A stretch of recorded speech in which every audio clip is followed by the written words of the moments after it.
તો જય માતાજી, જય મહાકાળીમાં. અમે જઈ રહ્યા છે પાવાગઢ. હું ને બરાબર અમારા પેલા મુકેશભાઈ ખરા ને, આમ બે જ છે, બીજા બધા આગળ જતા રહ્યા. અને આગળ જઈને અમે કંઈક નવી ચેલેન્જ આલવાના કે કોણ પહેલું પાવાગઢ પહોંચવાના. બરાબર, તો વ્લોગ જોવાનું ભૂલતા નહીં આગળનું અને ફોલો કરી દેજો. બરાબર, જય મહાકાળી. જય મહાકાળી. તો જય માતાજી, જય બાબારી ગાઈસ. અત્યારે અમે વિસામે રોકાઈ ગયેલા એક રમાપીરના મંદિરે. બરાબર, અત્યારે અમે અંબાવ નજીક પહોંચી ગયા છે. તો અમારા અનિલભાઈ મળી ગયા હતા. જય પાવાગઢ. જય પાવાગઢ.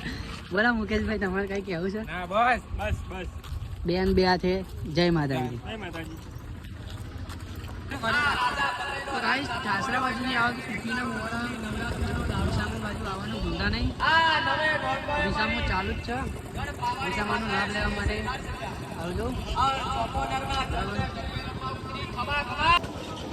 તો મિત્રો, પાવાગઢ જતા હોય ને ગળતેશ્વરનો નજારો ના બતાવીએ એવું તો બની જ ના શકે.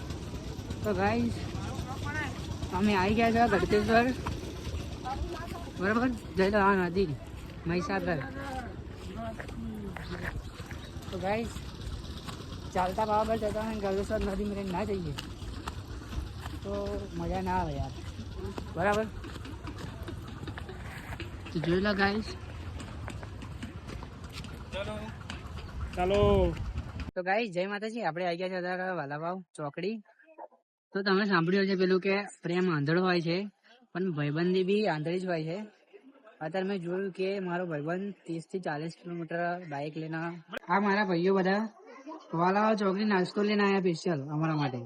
જોઈ લો આ નાસ્તો. તો ગાઈસ, ભાઈબંધી આવી હોવી જોઈએ. જો એકલો પ્રેમ ને એકલી ભાઈબંધી પણ આવી કરો કે કોઈ ગૂંચું રહી જાય. જય માતાજી. બરાબર,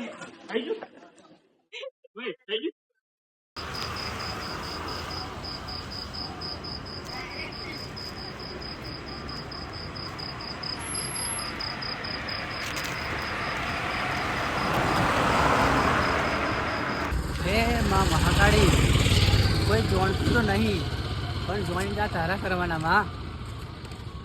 મને કોઈ ઓળખતું ભલે નથી હતા પણ 2027 પેલાથી તારા ઓળખી કરવાના માં. પાવાગઢ તો આવી ગયો હું માં. 2026 તો ગમે તેવું જાય મારે, પણ 2027 તો મારા નામનું હોવું જોઈએ માં. બોલો મહાકાળી માત કી જય. તો ગાઈઝ, હજુ પહેલી કિરણ પડી નથી સૂર્યની અને એમાં પાવાગઢ આવી ગયા છે. લગભગ 3-1 કિલોમીટર જેવું બાકી છે.